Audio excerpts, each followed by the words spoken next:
Hi, I'm Wolfman Jeff. Today I'm going to be reviewing the last chapter in the Hobbit trilogy, The Hobbit, The Battle of the Five Armies. I'm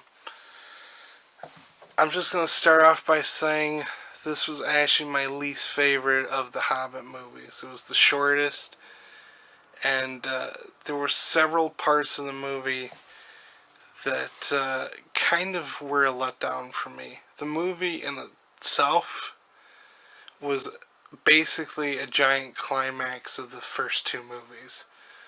And to me, a good trilogy, and even Return of the King did this to some degree, it's the third act of a bigger story, but it still has its own first, second, third act. And it's still, Return of the King still has its own climax, even though the whole movie acted as the climax, the general story, it still had its own climax. And the third Hobbit movie really just felt like the giant climax for the whole trilogy. So you didn't really, it starts off immediately into the resolution of the second movie. So it doesn't even really give you a chance to catch up or get to know any of the characters again. Or you kind of have to watch the first two movies to really get back into the Battle of the Five Armies. And I think that was a mistake, because a movie like Return of the Jedi, the third part of the original Star Wars trilogy, it perfectly picked up from Empire Strikes Back while still resolving that movie, but still, charting its own course into its own movie. And this movie didn't feel like it was its own movie. It felt more like it was just wrapping up the other two movies. And there was sort of a lack of clear focus on who was the main character. They focused mostly on the dwarfs, which the book was about Bilbo Baggins, but Bilbo Baggins felt more like a sideline character instead of the main character, which I personally think was a mistake, especially considering, again, like the first two Hobbit movies, you don't really get to know the hobbits that well, the dwarfs that well, except for Thorin Oakenshield. He's the only dwarf you really get to know that well. And by the third movie, you don't even really like his character. They kind of turn him into a dick. So it takes you out of relatability, and you don't really even care that much who wins the battle, so to speak. And just the title of the movie, I preferred the original title. It was supposed to be called The Hobbit, There and Back Again. And a couple months before the movie was released, they changed the title to The Battle of the Five Armies, which was kind of the title of the battle in the Hobbit book. The difference is that battle in the Hobbit book was only a couple pages long. It wasn't meant, I don't think Tolkien intended for it to be the focus of the climax of his story.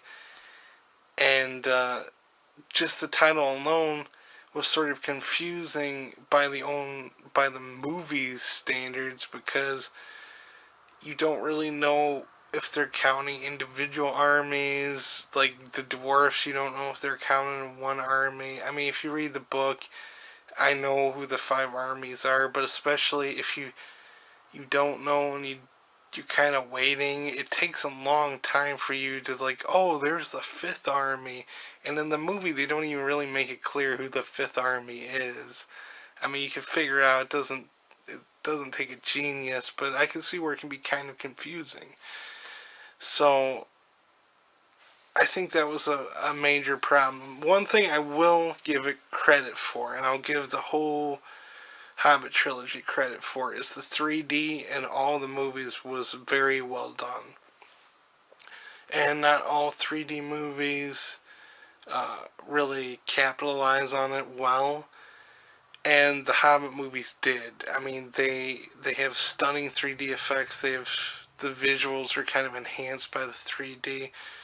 which, aside from a few movies like Avatar, really haven't been done that well. So on a technical level, I will say the Hobbit movies are very well done. But on a story level, they needed a lot of work. They needed improvement. And it wasn't so much that they were bad movies, but they could have been better. And I think a lot of it had to do with them bloating the movie up. And there's storylines in this movie, the third movie, that they don't even really resolve. And you would think that if they're spending that much time on The Hobbit, that they would at least finish up and wrap every storyline up and kind of give you some resolution to every character, and they don't do that.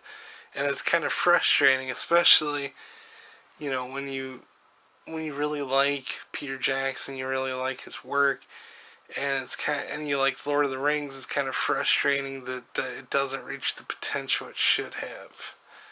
So it's not a bad movie, but it's not a great movie either.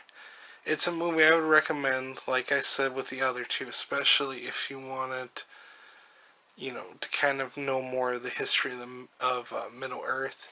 It's a good supplemental movie, but it's not essential. So, yeah, I'd recommend it, but use your own common sense. Alright, I'm Wolfman Jeff. Thanks for listening to me go on and on. I love you. Take care.